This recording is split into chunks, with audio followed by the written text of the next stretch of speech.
Bueno, empezamos con el tema del día de hoy, columna cervical. La columna cervical hoy por hoy es una de las patologías o enfermedades más frecuentes en nuestro ambiente. Se presentan más por tipo de trabajos, dentro de ellos oficinistas, eh, médicos, estudiantes de medicina o profesionales del área de la informática que permanecen muchas horas en posiciones específicas, la mayoría de veces posiciones inadecuadas que los hace padecer de alguna patología. Ponemos columna cervical, pero la patología puede ser dorsal, lumbar, pero con más frecuencia por el tipo de actividades, la mayoría de veces encontramos más lesiones de tipo cervical. Por el posicionamiento para estudiar, por el posicionamiento que tienen las computadoras. Normalmente las computadoras deben de tener una altura y una posición adecuada, ¿verdad? Si son de monitores, el monitor debe estar a la altura de los ojos, o sea, la espalda recta, los ojos al frente y el centro de la pantalla debería estar a ese nivel. Pero en la mayoría de los casos o usan el monitor más abajo o más arriba, alterando la posición anatómica del cuello y generando más patologías. También cuando se estudia, muchas veces se estudia en una mesa, la posición es cabeza agachada, muchas veces se usan luces amarillas, las luces amarillas distorsionan, debería ser una luz blanca pero en altura, no continua. Todos esos factores van a incrementar la patología cervical. Recordando la columna cervical, dorsal, lumbar, sacro y el coxis, que en primera instancia vemos lo que es una lordosis, una cifosis, una lordosis y una cifosis. La pérdida de las curvaturas se llama pérdida de la curvatura de la columna cervical, no como en muchos términos dicen rectificación de la columna. Rectificación es que antes estaba mal y ahora está bien.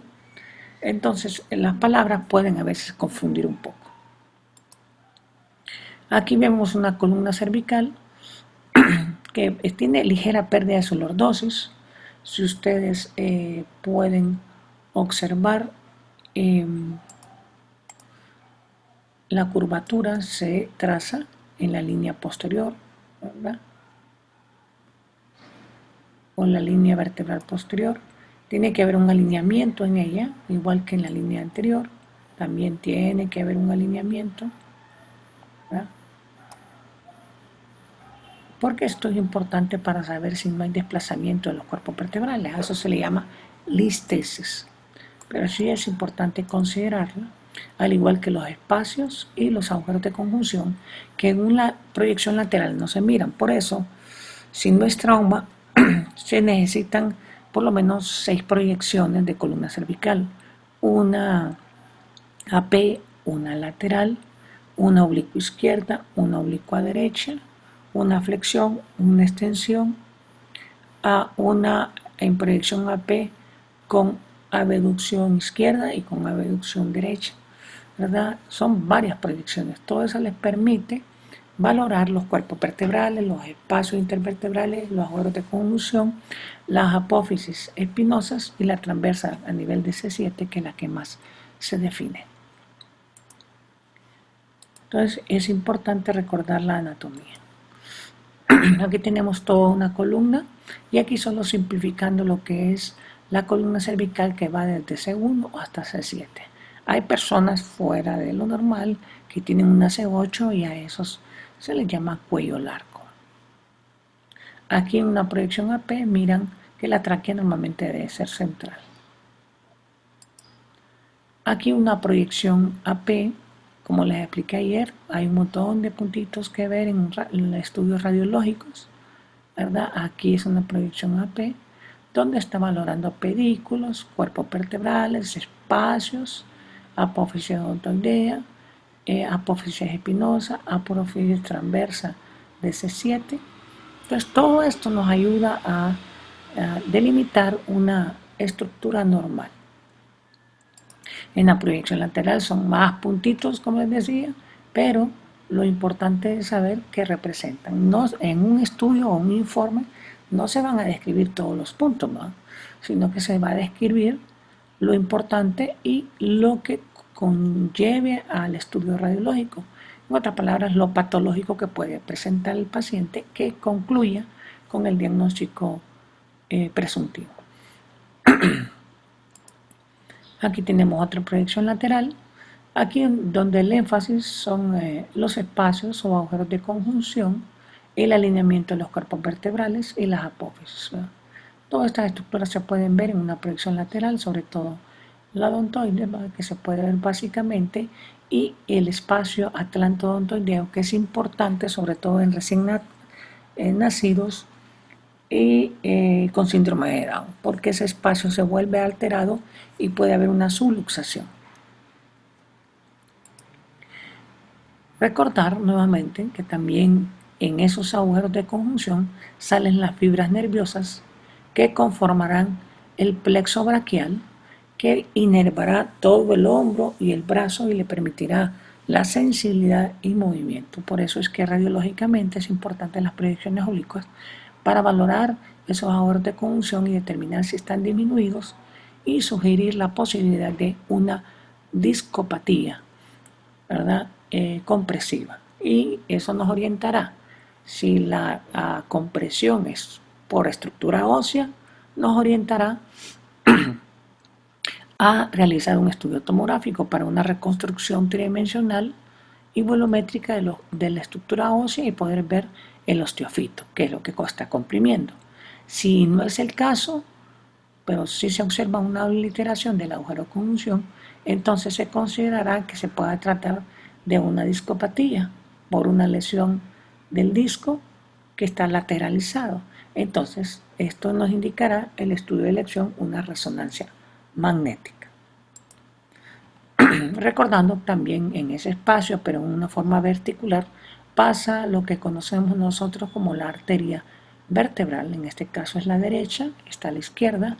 Recordar todos los traumas de columna, cervical sobre todo, pueden generar alteraciones a nivel de esta arteria y conllevar un problema de tipo neurológico. Aquí lo que se les explicaba, este paciente tiene por un accidente automovilístico, tiene una pérdida de la lordosis de la columna cervical. Si ustedes se fijan, está recta en vez de estar curva, y tiene una alteración aquí a nivel de la apófisis de espinosa S7, probablemente tuvo un latigazo, ¿verdad? Y eso es lo que está causando la lesión. Recordar también que por esos agujeros de conjunción salen a fibras nerviosas que van a formar los diferentes plexos, y estos plexos a su vez sirven para la inervación de dermatomas, pero que en su parte interna también conforman o generan cierto tipo de nervios que son los que controlan el sistema respiratorio, el sistema cardiovascular, que son los nervios interespinales que salen en el resto de la columna. Aquí tenemos un cuerpo vertebral con un disco. Esta es la médula, ¿verdad?, con su componente anterior su componente posterior y su componente anterior, que forman el bulbo nervioso. Salen el nervio con los dos componentes sensitivo y motor, y que están dentro de una cavidad raquídea, donde hay líquido, donde está la médula, donde está la salida de las raíces, donde están ligamentos amarillos que están envolviendo, donde está tejido meningio, y que esto permite una estabilidad. Ahora, el disco es un disco de tipo esponjoso, abundante en agua, que con el tiempo se pierde el agua, y si se pierde puede provocar protrusión del disco. La protrusión puede ser central o puede ser lateral, como en este caso está lateralizada hacia el lado izquierdo, comprimiendo la raíz nerviosa. Dependiendo de qué componente comprima primero, así va a ser la manifestación clínica que tendrá el paciente. Si comprime los dos, va a tener tanto motora con sensitiva. Si solo comprime el motor, va a tener motora, ¿verdad? Normalmente puede haber motora pura, pero la tos está asociada con presión completa. Entonces aquí está una hernia del disco, el estudio de elección será una resonancia magnética. Si por el contrario fuera el hueso el que tuviera una prominencia y que comprime, eso se llama osteofito, el estudio de elección sería la tomografía. Cuando hablamos de lesiones traumáticas a nivel de los cuerpos vertebrales, ¿se acuerdan del paciente que cayó parado y se fracturó la columna? Pues los lugares para fracturarse entre D10 y L2 ocupa el mayor porcentaje. ¿Por qué? Porque es prácticamente la mitad de la columna. En este paciente que cae parado, el impacto de mayor intensidad fue a dar a D12. Entonces fue la que se fracturó, estalló y provocó la lesión medular. Y secuencialmente L3 hasta L5 y de ahí C3, C7. El de menor intensidad es D1, D10. Es importante conocerlos. Los diagnósticos, si nos vamos a referir a solamente columna cervical, el 20% es a nivel de C1, C2, entendiéndose que las lesiones de C1 o C2 son altamente mortales. El 80% van a ser de C3, C7 y hay lesiones compuestas que son por rotación en accidentes automovilísticos que también son más frecuentes C5, C6. Ahora, si el trauma es crónico, si el trauma no es reciente o es secuela de un trauma, el estudio de elección que iniciaremos siempre será radiografía convencional. Ahora, si estamos hablando de un trauma inminente o un trauma reciente, el estudio de elección será tomografía. Aquí tenemos una radiografía apilateral, ¿verdad? Miren la tráquea, miren la imagen radio lúcida que ustedes ven aquí, ¿verdad? Igual que el pulmón, porque está lleno de aire. Y las estructuras óseas en una proyección AP y una proyección lateral. Aquí ven una columna un poquito diferente. Miren que ha perdido su lordosis y además de eso está formando una pequeña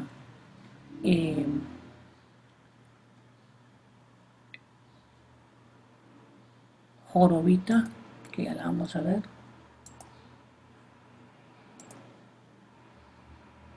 La curvatura sería aquí, más sin embargo aquí ya se abombó y generó aquí.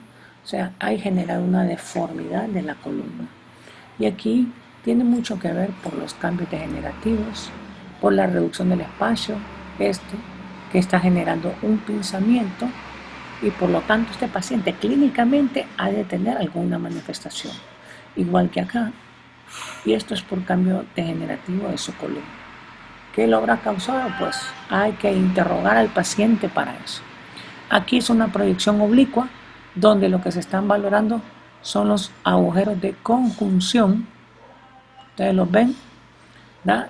Y el que esté reducido será el que esté patológico.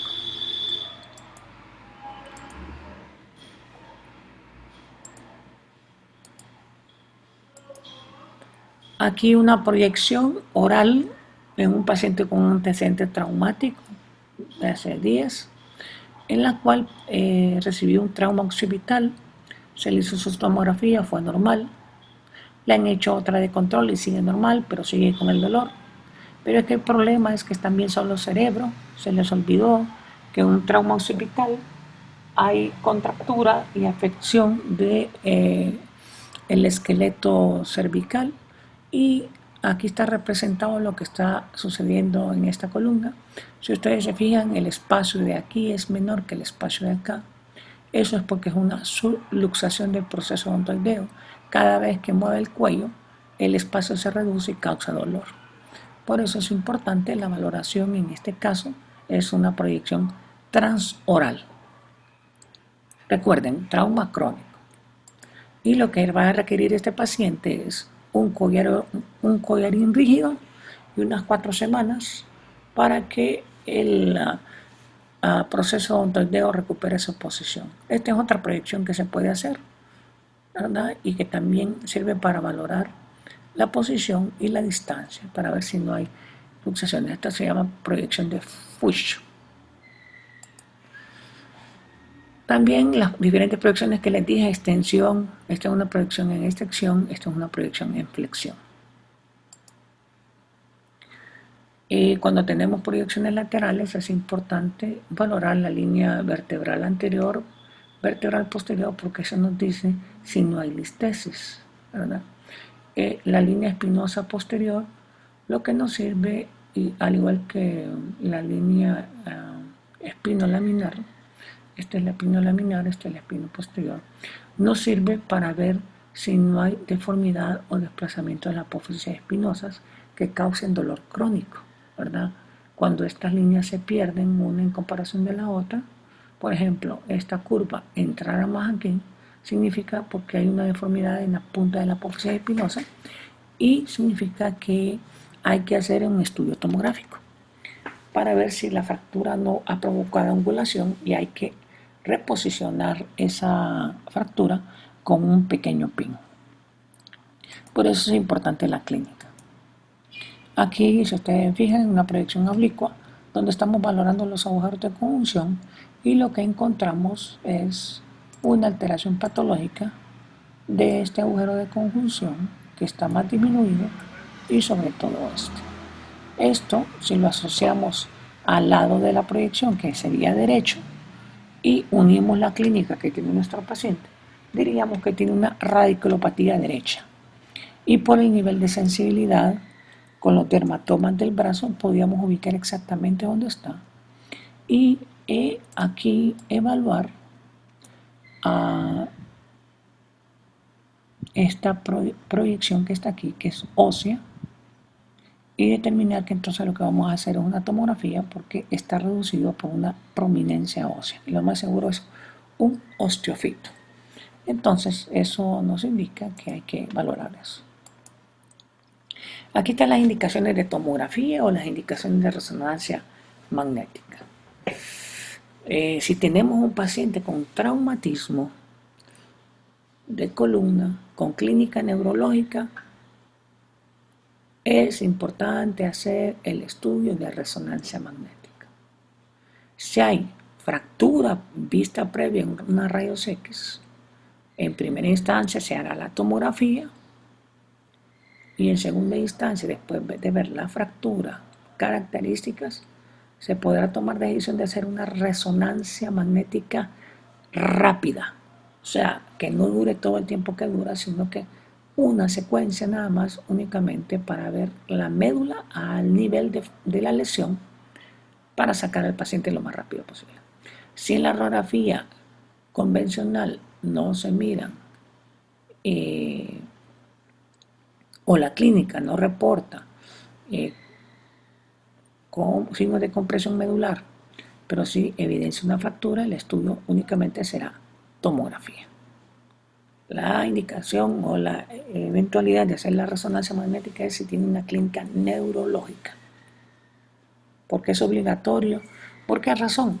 Porque si tiene contusión medular, o sea, hinchazón de la médula puede controlarse su proceso inflamatorio en la primera hora. Ya después de eso, el proceso inflamatorio se vuelve crónico y el tratamiento probablemente no funcione.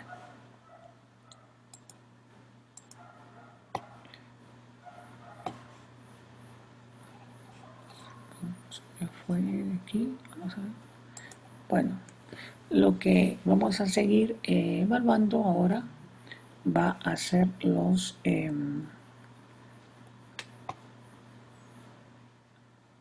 las fracturas. Y vamos a empezar por la fractura del atlas. El atlas es el primer cuerpo vertebral. Tiene una forma de un anillo. Ah, la mayoría de veces que se lesiona el atlas es por aplastamiento. O sea, un ejemplo que les puedo dar: alguien va caminando y le cae un ladrillo de 4 metros de altura. Al impactar en el cráneo, si el cráneo es fuerte, probablemente no fracture, le puede provocar una contusión, pero la fuerza y la velocidad provocarán una compresión hacia la columna cervical, y el primero en que se va a ver lesionado por su forma y sus características es el atlas. También cuando se impacta digamos, van en un carro sin cinturón y impactan con la cabeza frente a un vidrio, eso puede también causar la lesión a ese nivel. Son altamente mortales, hay diferentes tipos, ¿verdad? Hay fractura del arco anterior, fractura del arco posterior, fractura transglenoidea y una fractura de Jefferson, que es cuando es el conjunto de todas las fracturas que les acabo de decir: arco anterior, arco posterior y transglenoidea. En otras palabras, es una fractura de estallido, es completamente inestable. O sea, se van a desplazar los huesos y el bulbo va a caer hacia abajo, va a provocar una compresión y un paro cardiorrespiratorio inminente. Pacientes que han sobrevivido con eso, hay que manejarlos, si están vivos, hay que manejarlos con un extremo cuidado. A ese paciente se le pone un cuello rígido con extensión, y los estudios que se van a hacer tienen que ser bien monitorizados, sobre todo si van a hacer tomografía reconstructiva. Y estos pacientes muchas veces se hacen 4 agujeritos en la bóveda craneana a nivel de la región parietal, 2 a cada lado. Se pone un perno con un tornillo hacia abajo que va fijado en hombreras metálicas y que provocan una rigidez completa del cuello, lo mantienen estable mientras se decide un trabajo operatorio, que les voy a decir, una cirugía ahí de alto nivel, extremadamente complicada, usa microscopios y la persona que lo haga tiene que ser alguien muy, muy experimentado. La fractura de Hallman o del arcado es la que frecuentemente miramos en la fractura del axis, ¿verdad? Hay de 3 tipos. El componente de la muerte en un paciente ahorcado son por 3 mecanismos. Uno, por hipoxia. La hipoxia va precedida por compresión de la tráquea, que no permite entrada de aire.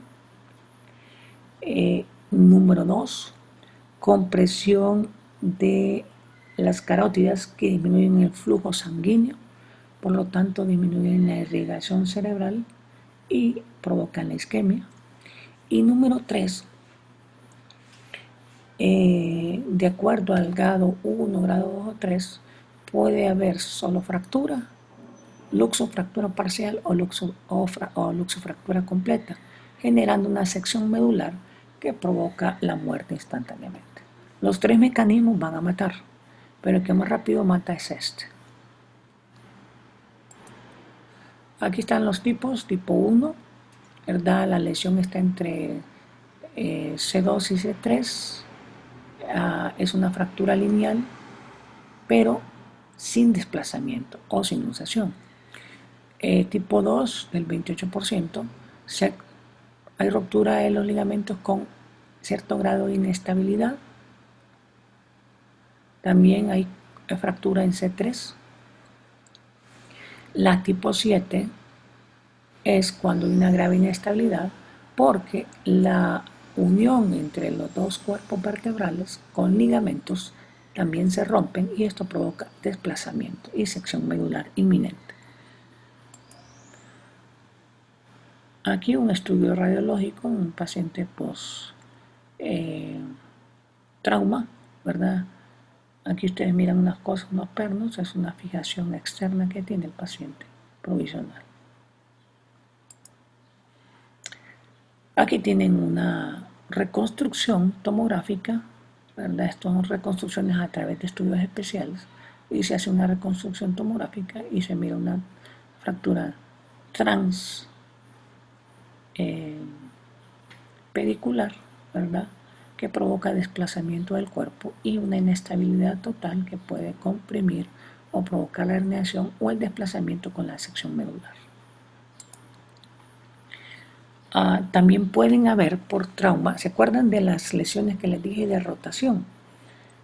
Cuando ustedes tienen un accidente automovilístico, normalmente aparece la lesión del latigazo, es por hiperflexión intensa y hiperextensión posterior. La bolsa de aire, el objetivo es que hace que no exista una hiperflexión, sino que la bolsa de aire detiene eso. Pero recuerdan que la bolsa de aire hace un rebote hacia atrás, provocando una hiperextensión.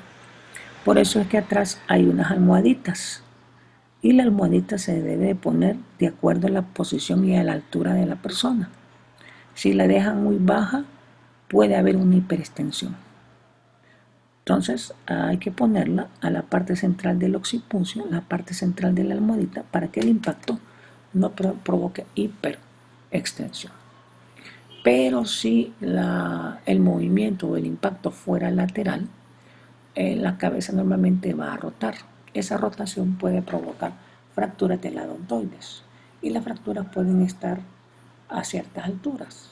Al extremo proximal o más distal es una aborción. Puede haber en el extremo medio o en la base, ¿verdad? Entonces, esta y esta hasta cierto punto son ligeramente más estables. ¿Por qué? Porque con un pin se puede fijar. Pero esta da más problemas porque es fragmento distal. La posibilidad de que se osifique es menor.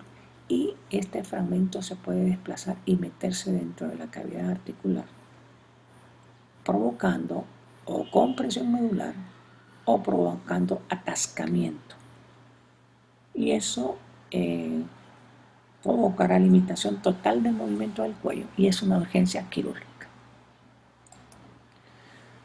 Aquí radiografías en donde un paciente, ¿verdad?, tiene una fractura de la base, aquí la miran bien, debería estar pegado esto, hay una disrupción, está despegado completamente, pero hasta cierto punto no está luxado. Miren el espacio de aquí y acá.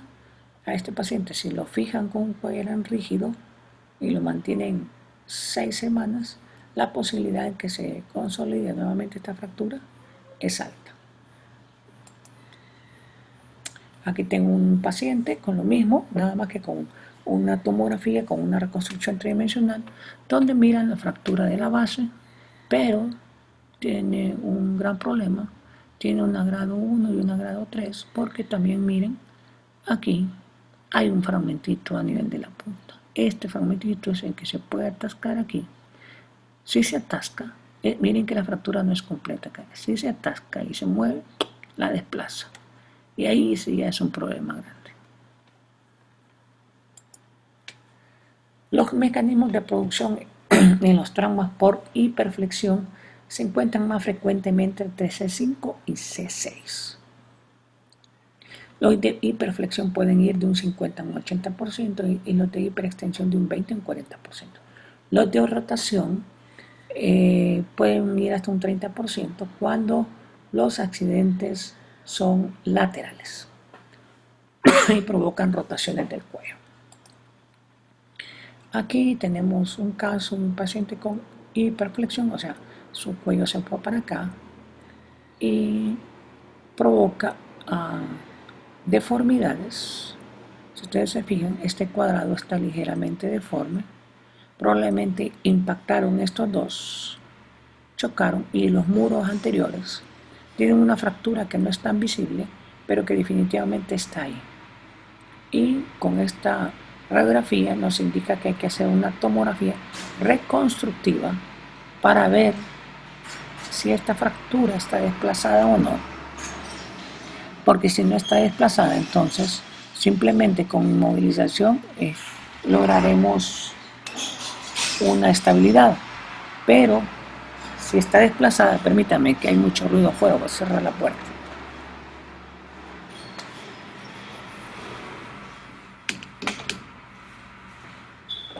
Si hay desplazamiento, entonces hay que hacer una cirugía anterior, y las cirugías anteriores de los cuerpos vertebrales son bastante complicadas.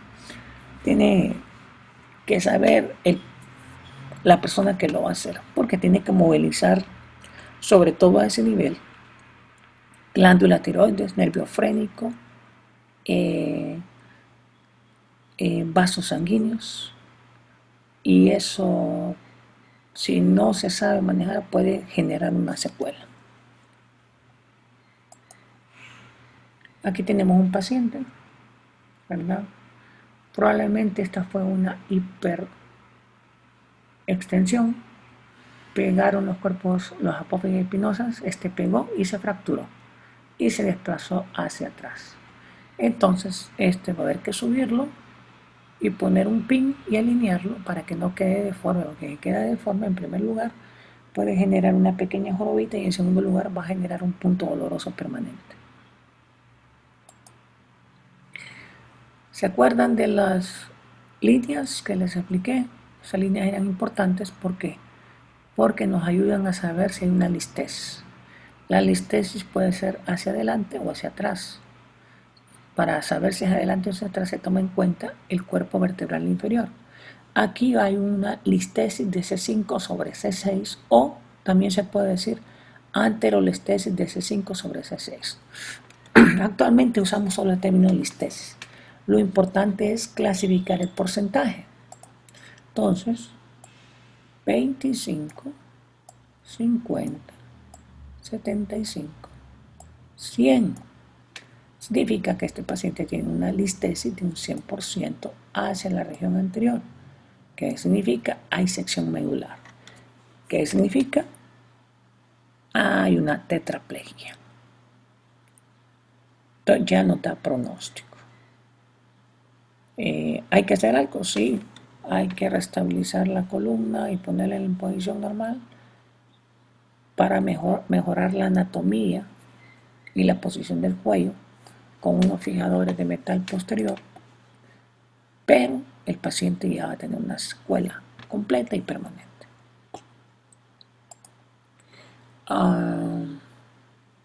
Aquí vemos cuando las fracturas de hiperextensión están asociadas a luxación. Miren, aquí comprimieron, se golpearon los cuerpos, las apófisis espinosas se fracturaron, pero los ligamentos se estiraron, y al estirarse se rompen. Ese estiramiento y romper provoca listesis, o sea, va a desplazar, en este caso, el cuerpo vertebral hacia atrás, y esa será una retrolistesis que provocará una contusión medular, y la contusión medular puede controlarse en la primera hora si estabilizamos esta fractura, si no, será permanente. Para finalizar, tengo un cuadro clínico. Esta paciente es una paciente de 33 años de edad, ama de casa, con una historia entre 6 y 8 meses de evolución, de pérdida de tono y fuerza de ambos miembros superiores. La sensibilidad comparada con los miembros inferiores y la fuerza es de, si le hacemos los cálculos en neurología, 2 de 5 para los miembros superiores y 5 de 5 para los miembros inferiores. El grosor de los miembros superiores está considerablemente disminuido en relación a atrofia muscular. La fuerza está increíblemente disminuida. Al levantar los brazos no puede levantarla más allá de la altura de los hombros. El tono y la fuerza están extremadamente disminuidos. Refiere dolor en el cuello de más o menos a 1 año de evolución. No hay convulsiones, no hay pérdida de la memoria, hay ligera cianosis periférica en los dedos, o sea, el llenado capilar es bien lento. Los pulsos radiales, cubitales y antebrazo están bastante disminuidos en comparación a los miembros inferiores y al resto del cuerpo. Al examen físico se le palpa una especie de masita no dolorosa en la región nucal y fue evaluada por dos servicios, un servicio de neurología y un servicio de neurocirugía. Neurología le pidió una resonancia magnética con una impresión diagnóstica de esclerosis múltiple y neurocirugía un estudio de resonancia de columna cervical por discopatía. Bueno, ese es el cuadro clínico del paciente. ¿Qué opinan?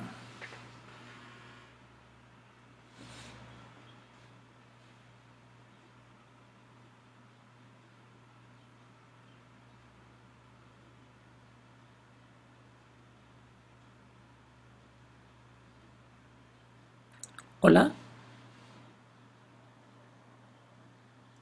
¿me escuchan?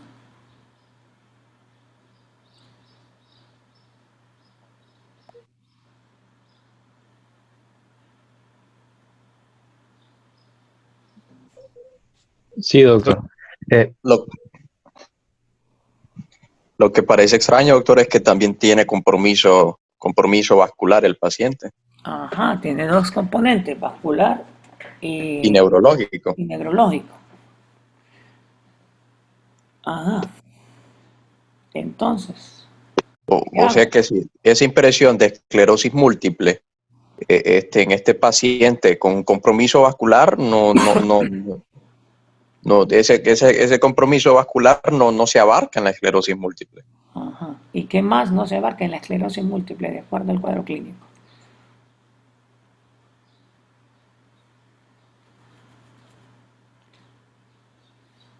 ¿Por qué la esclerosis múltiple solo le va a dar afección en los miembros superiores? ¿Por qué no en los miembros inferiores?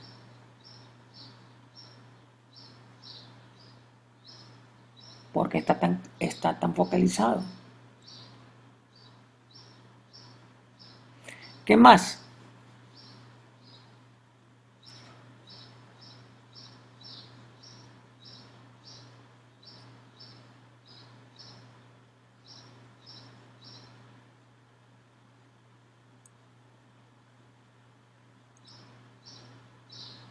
Algo que llama la atención es que eh, esas manifestaciones de la paciente surgen cuando levanta los brazos. El adormecimiento y esas manifestaciones que pudiesen indicar algún compromiso vascular surgen cuando levanta los brazos del paciente, Sí, se acentúa más. se acentúa. Sí. Entonces, con esa imagen, ¿qué piensan ustedes? ¿Quién está más adecuado? ¿El neurocirujano o el neurólogo?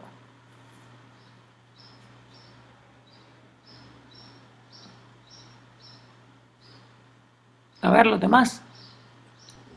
el neurocirujano, doctor. ¿Por qué? Por lo que estamos explicando ahorita usted con el compañero, de que la esclerosis múltiple que es raro que no se esté presentando igual sintomatología en miembros superiores e inferiores.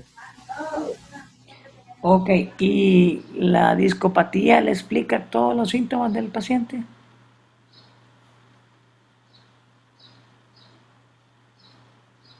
No, tampoco, porque la discopatía más que estaría afectando serían las raíces que estarían próximas a la afectación. Ok. Entonces, como que tampoco el neurocirujano está muy claro en el estudio, ¿verdad? Sí, tampoco, porque la discopatía produciría afectación neurológica, de nuevo, no afectación vascular. Ok. Esa imagen es una reconstrucción tomográfica. ¿Qué opinan?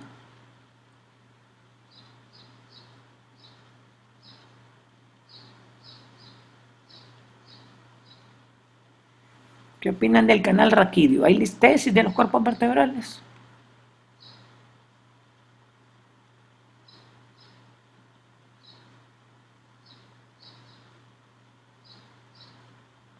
La línea vertebral posterior está conservada.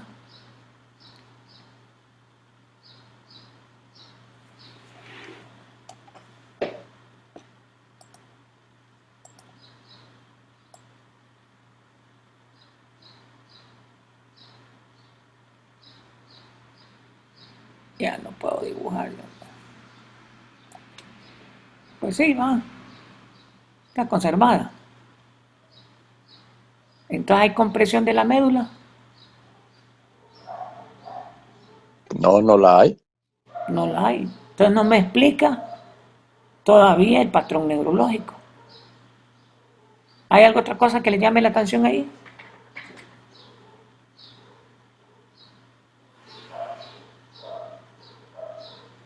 Doctor, y lo que se observa ahí es la tráquea por delante. Esto. Vamos a ver. Esto. ¿Sí? Sí. Y esta es la faringe. Pero está como comprimida abajo, ¿o Ah, no? aquí no, es normal, aquí se tiene que reducir. No, en la parte de abajo no. Aquí es por la angulación que está haciendo. Doctor, y en la apófisis odontoide creo que es. Aquí, Ajá, que se observa una separación. este es el espacio articular, está conservado. No Ah, debe ok. pasar de 3 milímetros. Este es el agujero magno.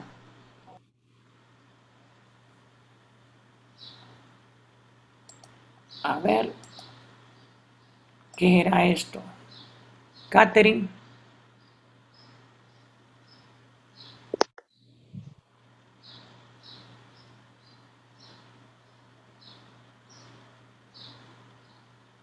¿Qué era eso?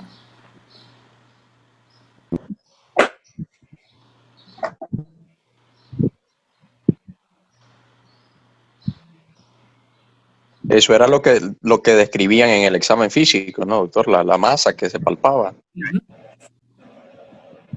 ¿Qué piensa, Catherine? Espéreme, doctor, estoy viendo.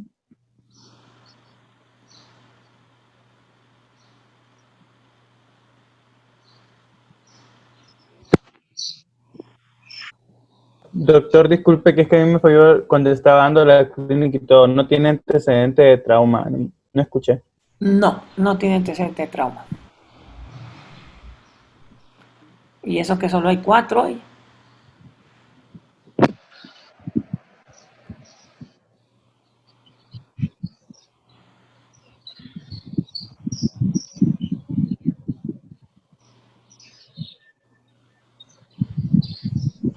Entonces, ¿qué opina? ¿Será algún tumor, doctor? ¿Qué dice Catherine? Es que no sé, doctor. Lo que usted piense. Es que no sé, podría hacer lo que dice el compañero, pero no. No sé. ¿Qué tendría que hacer para saber qué es? Estamos en una... Ponerle el ROI, como dice usted. ¿Perdón? Ver qué El tipo de rol, tejido es. Ah, ¿qué Pues que tejido es? ¿Y cómo sabe qué tejido es? es con la TAC, ¿verdad? Con el ROI.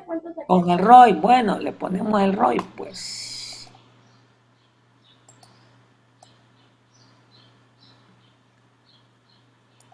Menos 400 unidades Homefield. Es tejido adiposo, ¿no, doctor? Entonces, ¿qué es eso? Un lipoma. Es un linfoma gigante. ¿Será la causa del problema? Pero el lipoma es externo, doctor. Sí, es externo, porque mire, no está Se afectando mete. para nada los cuerpos vertebrales. No se los está comiendo. Si se los comiera sería un liposarcoma. Entonces es un lipoma, pero grande. Pero es un lipoma. No nos explica todavía la causa clínica del paciente. Ok, el diagnóstico está ahí. Esa es una columna cervical con reconstrucción volumétrica por tomografía y la patología está ahí. Para ayudarle y para que sea más rápido, el diagnóstico es anatómico. ¿El diagnóstico es qué, doctor? Anatómico. ¿Es una costilla accesoria? No. ¿A dónde? En C7. Es que no sé si falta una de las cervicales o es C7. ¿Cuál? Dibújemelo ahí, pues. ¿Y cómo? Vamos a ver. Pero vamos a ver, yo creo que sí tiene capacidad de hacerlo. Pero, ok, la primera es C1, ¿verdad? Esta es, vamos a ver, vamos a ponerle 1, 2, 3, 4, 5, 6, 7.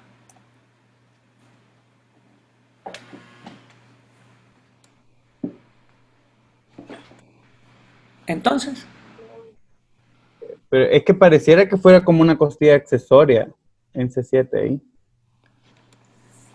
¿cuál? Esta. A ver, Ajá, los que vienen los lados. esto. Ajá. Vamos a ver la siguiente imagen.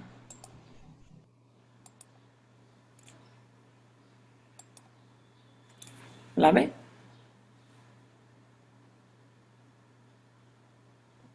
Sí. Entonces, esta es la primera costilla. Esta es costilla cervical bilateral prominente. Como aquí está la primera costilla, por aquí pasa, justamente por aquí pasa la clavícula. Y por debajo de la clavícula, a ese nivel que hay, La subclavia. las arterias subclavias. Significa que están siendo comprimidas ambas arterias subclavias por esa costilla cervical. ¿Qué más pasa por ahí?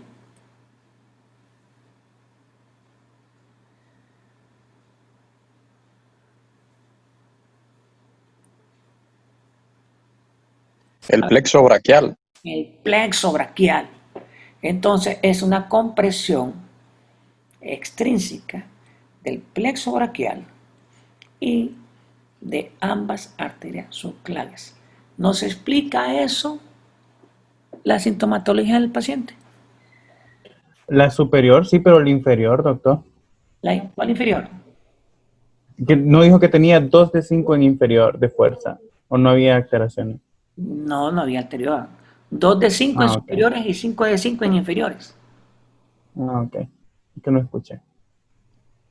Nos explica, Sí, eso sí lo explica, doctor. y fíjense que no se hizo ni la resonancia cerebral ni la resonancia de columna, sino que cuando se interrogó a la paciente y se miró un cuadro tan raro por el tiempo de evolución, porque no había trastornos de memoria, ni de conducta, ni del habla, ni de nada, se pensó, no puede ser esclerosis, aún de las subdivisiones de la esclerosis.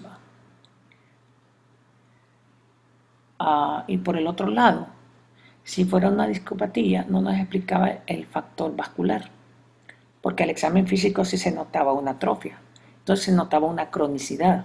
Cuando la palpamos, el cuello lo detectamos blando y eso nos ubicó de que eso podría ser un lipoma.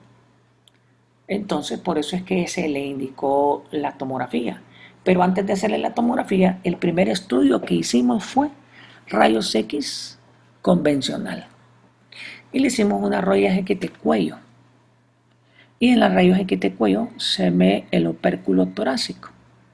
Y ahí identificamos las dos costillas cervicales.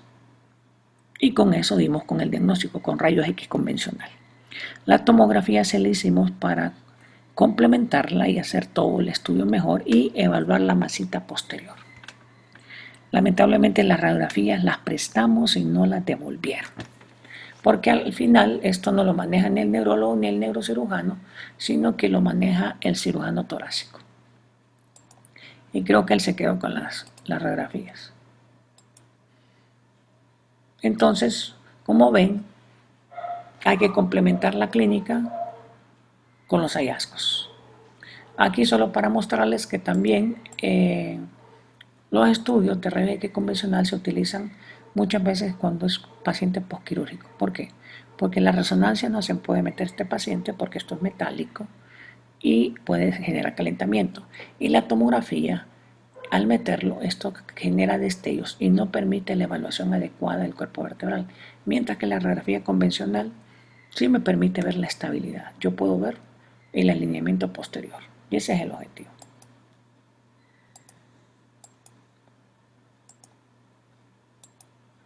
¿Preguntas? ¿Comentarios?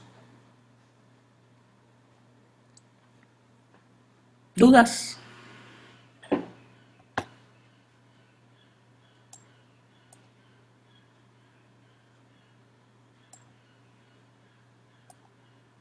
¿Las hay?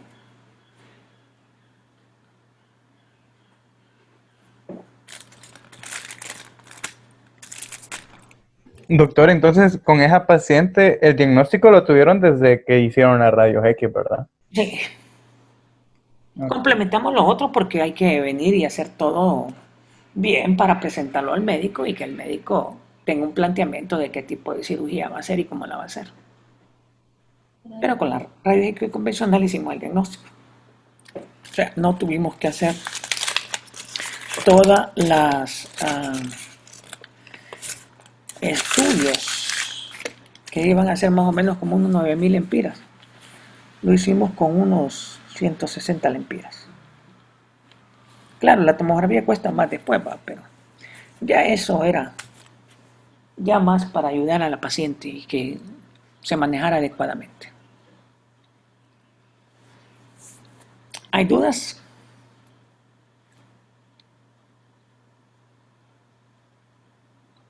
No, doctor. No. Catherine,